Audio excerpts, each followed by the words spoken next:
Hello दोस्तों, स्वागत है आपका इस वीडियो में जिसमें हम बात करेंगे कोरोना वायरस की थर्ड वेव पर। दोस्तों, जब भी कोरोना वायरस की थर्ड वेव की बात आती है तो बहुत सारे सवाल हैं जो यहां से निकलकर सामने आते हैं, जिन पर चर्चा करना जरूरी है।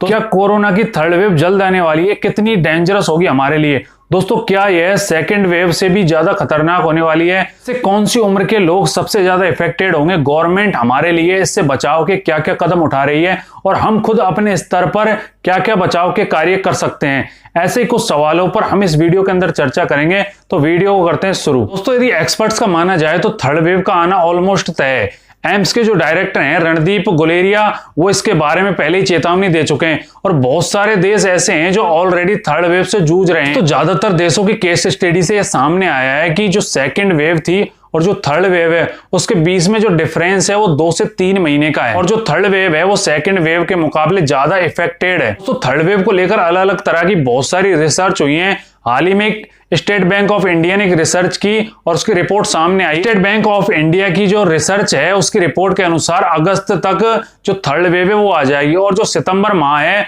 उसमें इसका पीक होगा। तो जो स्टेट बैंक ऑफ इंडिया की रिपोर्ट है वो कोविड-19 the race to finishing line के नाम से पब्लिश हुई है। दोस्तों, इस रिपोर्ट का दावा है कि जुलाई के दूसरे वीक से मरीजों की संख्या में बढ़ोतरी देखने को मिल सकती है। तो एक अन्य research report Indian council of medical research के द्वारा जारी की गई है, यानी आईसीएमआर के द्वारा, जो कि काफी राहत देने वाली है। दोस्तों, यहाँ आईसीएमआर का दावा है कि जो थर्ड वेव है वो 6 से 8 महीने टल सकती है। दोस्तों, इसका दूसरा जो दावा है वो ये है कि जो थर्ड वेव जो आने वाली है वो सेकेंड वेव के मुकाबले काफी कम असरदार। दोस्तों, मैंने अभी आपको 2 अलग अलग रिपोर्ट्स का दावा बताया, हालांकि एक अनुमान मात्र है, इसके उलट भी कुछ हो सकता है। दोस्तों, थर्ड वेव का आना या ना आना हमारे ऊपर डिपेंड करता है। यदि हम सावधानी बरतते हैं, मास्क और सैनिटाइजर का यूज करते हैं और अपनी बारी आने पर वैक्सीन लगवाते हैं तो हम इस थर्ड वेव के जो कहर से बच भी सकते हैं। दोस्तों, यहाँ पर एक्सपर्ट्स का मानना है कि जो थर्ड वेव है वो बच्चों पर ज्यादा इफेक्टेड होगी। उसका मुख्य कारण ये भी है कि अभी बच्चों को वैक्सीन भी नहीं लगवाई गई है और इसकी वजह से बच्चे ज्यादा इफेक्टेड हो सकते हैं।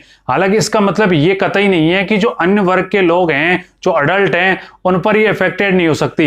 ये उसी तरह इफेक्टेड होगी। फर्स्ट वेव और सेकंड वेव जिस तरह इफेक्टेड थी, यह भी उसी तरह इफेक्टेड होगी। और दोस्तों, सबसे आखिरी और इंपॉर्टेंट सवाल यह है कि जो इंडियन गवर्नमेंट है वो थर्ड वेव को लेकर क्या कर रही है? क्या वो इसके लिए अच्छे कदम उठा रही है? क्योंकि हमने देखा है कि सेकंड वेव और फर्स्ट वेव के अंदर इंडियन गवर्नमेंट का फेलियर हमें देखने को मिला है। हालांकि फर्स्ट वेव का तो किसी को पता नहीं था, अकस्मात आ गई और तैयारियों का हमें टाइम नहीं मिल पाया, लेकिन सेकंड वेव के लिए हमें काफी अच्छा टाइम मिल पाया था। उसके बावजूद भी हमने देखा है कि ऑक्सीजन की कमी और लोगों के साथ बहुत तरह की तकलीफ हुई थी सेकंड वेव के दौरान। तो थर्ड वेव को लेकर सुप्रीम कोर्ट ने भी सरकार से सवाल किए। हालांकि सरकार फिर से बड़े बड़े दावे कर रही है कि उसकी तैयारी पूरी है और वो इस बार अच्छा करके दिखा। दोस्तों, गवर्नमेंट के दावे जमीन पर नजर नहीं आते। दोस्तों, गवर्नमेंट ने भी हाल ही में एक दावा किया है कि साल के अंत तक जितने भी अडल्ट लोग हैं उनको सभी को वैक्सीन लगा दी जाएगी, लेकिन जो हालिया आंकड़े जो सामने आए हैं, आंकड़ों से दिखाई देता है कि साल के अंत तक सभी लोगों को वैक्सीन लगा पाना एक मुश्किल टास्क है। दोस्तों, मैं और आप सरकार से उम्मीद कर सकते हैं कि थर्ड वेव को लेकर वो कारगर कदम उठाए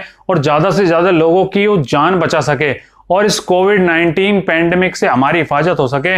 दोस्तों, मेरे द्वारा दी गई इंफॉर्मेशन आपको अच्छी लगी होगी। ऐसी इंफॉर्मेटिव वीडियोस के लिए आप हमें सब्सक्राइब कर सकते हैं। धन्यवाद।